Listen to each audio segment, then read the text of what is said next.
அப்படின்னு சொன்னாரு. சோ நீங்க எல்லாம் படிக்கிறதுனால உங்களுக்கு நாங்க ஃபர்ஸ்ட் என்ன கிஃப்ட் குடுக்குறோம், உங்களுக்கு என்ன தேவையோ அதை செய்யறோம். நோட்டு பென்னு எல்லாமே குடுக்குறோம். ஒரு நோட்டு பென்னுல எழுதும் போதெல்லாம் நீங்க யார மைண்ட்ல வச்சுன்னு படிக்க. அனைவருக்கும் அன்பான வணக்கம். இந்த பதாகையை பார்த்து நான் சிரிப்பதா அழுவதா என்பது தெரியும். பாத்தீங்கன்னா 70வது வருட திராவிடம் கூட மா போட்டு புள்ளி வைக்கிறேன். திராவிடமே ஆட்சிகளை அகற்றி போட்டு காப்பட்டு இட்டு போட்டு இதான் சொல்லிருக்காங்க. அகற்றிங்கிறது எப்படி போட்டுட்டாங்கல்ல, இது ஒரு குழந்தை பார்த்து இப்பதான் எழுதும். அப்ப அகற்றின்னு வருமா கொஞ்சமாவது யோசிக்க வேண்டாமா? யாரும் பார்க்க மாட்டாங்கிற திராவிடம் இந்த ஒரு பிள்ளை இருக்கா பாத்தீங்களா? ஏகப்பட்ட பிள்ளை மக்கள் தலைமுறை பத்திரிகை பத்திரிகை ஆசிரியர் தெய் பழனியப்பன் 20 வருட கனவு 15 அவர்களால் நிறைவேறியது. நிறைவேறு சின்னறிவிப்பு பெரியறிவிப்படும் நிறைவேற்ற முதல்வர் அவர்களுக்கு மனமார்ந்த மனமார்ந்த ஒரு 3 அங்கே வாழ்த்துக்களை கட்டி வாழ்த்துக்களை இப்போது தெரிவித்துக் கொள்கிறேன். எந்த ரேப்படுத்தும் நான் 2026 50 திராவிட கட்சிகளை அகற்றி என்ன வரணும்? அகற்றில வரணும். அகற்றி மூன்றாவது அணியாக இப்போது புதிய முதல்வரை தமிழ்நாட்டிற்கு கொண்டு வர வேண்டும் என்ற முயற்சியில் ஈடுபட்டு இருந்தேன்.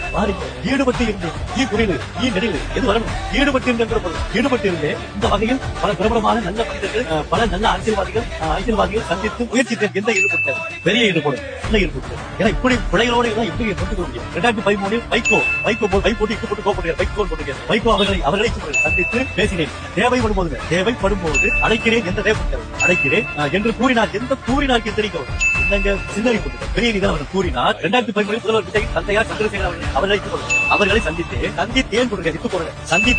அதன் பிறகு வருவோம் என்று கூறினார். முதல்வர் விஜயின் சர்க்கார் படத்திற்கு பிறகு அனைவரிலும் நீலாங்கரை தானே போட்டு சுற்றுலா போடும் நீலாங்கரை எந்த ரை போட்டார்? அழுக்கு அந்த ரை போட்டு சின்ன ரை போடணும். நீலாங்கரையிலும் அவரை சந்திக்க முயற்சி எந்த முயற்சி செய்தேன். வாய்ப்பு கிடைக்கவில்லை. தற்போது டாக்டர் பிரபுசார் உரையுடன் ஆரவா அர்ஜுன் மூலமாக முயற்சித்தேன். தாமதம் ஏற்பட்டது. தற்போது ஜோசப் விஜய் முதல்வர் ஆனதற்கு இசை பெரிய ஆனதற்கு பெரும் மகிழ்ச்சி அடையும். இங்க பெரும் மகிழ்ச்சி பெரிய மகிழ்ச்சி கிடையாது. ஒன்றை கொடுத்து வாங்கக்கூடிய பெரும் மகிழ்ச்சி. பெரும் மகிழ்ச்சியை தெரிவித்துக் கொள்கிறேன். என்ன செய்ய முடியும்? இந்த மாதிரி எல்லாரும் பார்த்தோம்னா இதுல உண்மை நினைச்ச மாட்டாங்க. இது கொஞ்சம் யோசிக்க வேண்டாம். இந்த பலகையை பார்த்து அழுவதா சிரிப்பதா எனக்கு ரொம்ப ஒரு மாதிரியா